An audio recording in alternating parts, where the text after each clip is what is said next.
আচ্ছা যা তাহলে পরে আবার আচ্ছা পরে দেখা করিস সন্ধ্যাবেলা দেখা করিস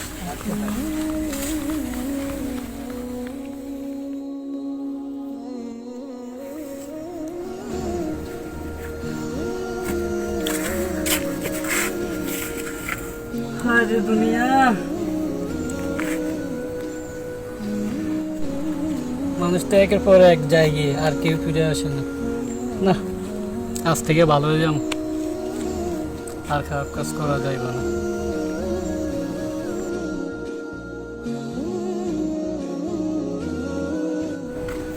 কি মিলন এখানে বসে আছো? আরে বন্ধু মনটা খারাপ রে চল বাজে চল। না আমি বাজার যাইতে ভালো লাগে না। কি হয়েছে? এমনি এখানে বসে আছি ভালো লাগতেছে তো বাড়ির সবার কি অবস্থা, ভালো আছে? এই তো আলহামদুলিল্লাহ আল্লাহ রাখছে কোনো রকম আচ্ছা দোস্ত, তোকে একটা কথা আমি জিজ্ঞেস করি। বল ইদানিং তোরা আমি মসজিদও দেখতেছি না, কেন কি হয়েছে? যদি দেখোস না সময় পাই না হয়তো কাজে কামে ব্যস্ত সারাদিন ও, সময় পাস না, এটা একটা কমন বিষয় বুঝছো। আসলে আমরা এমন হইয়া গেছি, আসলে নামাজের বেলা আসলে যেসব উচুল্লা আমরা দেখাই না, এটা কিন্তু উচিত না দোস্ত। আমরা তো এমনি 5 ওয়াক্ত নামাজ পড়ি না, মসজিদের ধারও কাছেও যাই না, কোনো ভালো কাজও নাই, প্রতিটা কাঁকি আমরা গুনাহ করি।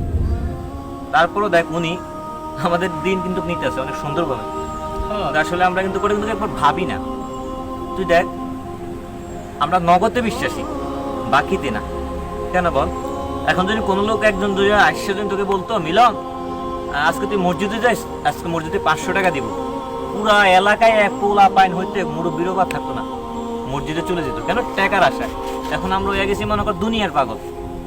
আমরা পরকালে চিন্তা একটু করি না। যদি করতাম আজকে মনে কর আমরা সবাই 5 ওয়াক্ত নামাজ পড়তাম, সত্যি কথা বলতাম, কারো টাকা মেরা খাইতাম না, কারো সম্পত্তি মেরা খাইতাম না। কিন্তু আমরা এগুলো কিন্তু ভাবি না। তুই কি জানোস নামাজ তো পড়িয়ে না, 5 ওয়াক্ত পড়তে পারি না।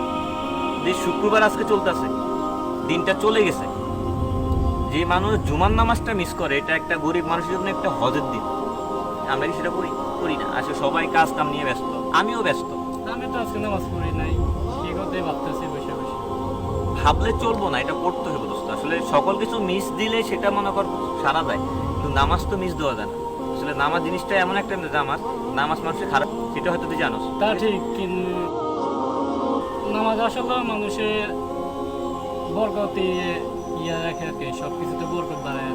একটি আল্লাহ তাআলা তো বলছে, আল্লাহ যদি কাজটা করে তাহলে ওই বান্দা কখনো কোনো জায়গায় থাকে না। আমরা কিন্তু জানি না, মানে সব কিছু জানি, তারপর আমরা আমল করি না। সেটা ঠিক আছে, আমরা তো জানি। শোন, জানার কোনো শেষ নাই। ইসলামে জানারও কিন্তু একটা সওয়াব আছে, ঠিক আছে? সেটা হয়তো তুই জানো। তো আমাদের জানতে হবে কোন জিনিস কি, কোনটা হারাম কোনটা হালাল। আমরা কিন্তু এগুলো মনে করি কিছু জানি না। জানিও যেন আমরা মানি না, এটা তো আমাদের বিশাল এক অন্যায়। এটা তো অন্যায়। তুই যখন জিনিসটা বুঝতে পারছ বা আজকে ভাবতেই আসো, তুই আজকে নামাজটা পড়াস নাই, তুই অনেক খারাপ কাজ করছ। বা আসলে সময় কখনো সকল ক্ষেত্রে তুই উসুল্লা দেখাতে পারবি, কিন্তু নামাজের ক্ষেত্রে না দোস্ত। কখনো নামাজের ক্ষেত্রে উসুল্লা দেখাস না। চেষ্টা করিস মনে কর নামাজটা পড়ার নিয়মিত। আমিও চেষ্টা করবো, যদি আল্লাহ নামাজ পড়ার চেষ্টা করবো। কেন? নামাজে শুধু একমাত্র পারে একটা মানুষকে চেঞ্জ করার জন্য, খারাপ কাজ থেকে বিরত করার জন্য, ঠিক আছে? তাহলে চেষ্টা করি দোস্ত। চল, এখন আসলে মন খারাপ করে মনে কর লাভ নাই। আজকে আমি আছি, কালকে তুইও নাও থাকতে পারবি। আমি একটা কথা বলি, আমরা তো সবাই একদিন মৃত্যুবরণ করবো না? এটা 100% করার পরে আমাদেরকে কোথায় রাখবে? এই জায়গায়। কবরস্থানে একদিন সবাই দিতে হবে, এটা বাস্তব, এটা আমাদের শেষ ঠিকানা। সত্যিকারই ঘরে হইলো কবর, ঠিক আছে? 3.5 হাত মাটির ঘর। আর বলবো আর কি, ঠিক আছে? আসলে কিছু বলার না। আসলে এই দুনিয়ার যদি তুই চিন্তা করিস না, আরামায়েশের দুনিয়া, পরকালে চিন্তা করলে কখনো ওই মানুষের দ্বারা কখনো খারাপ কাজ করা সম্ভব না। আচ্ছা দোস্ত, অনেক কথা বলছি। আল্লাহ তাআলা আমল করার তৌফিক দেয়। আমি চেষ্টা করবো নিয়মিত নামাজ পড়ার জন্য। আচ্ছা চল তাহলে, একটু বাজার থেকে ঘুরে আসি। আচ্ছা চল, তাহলে আমরা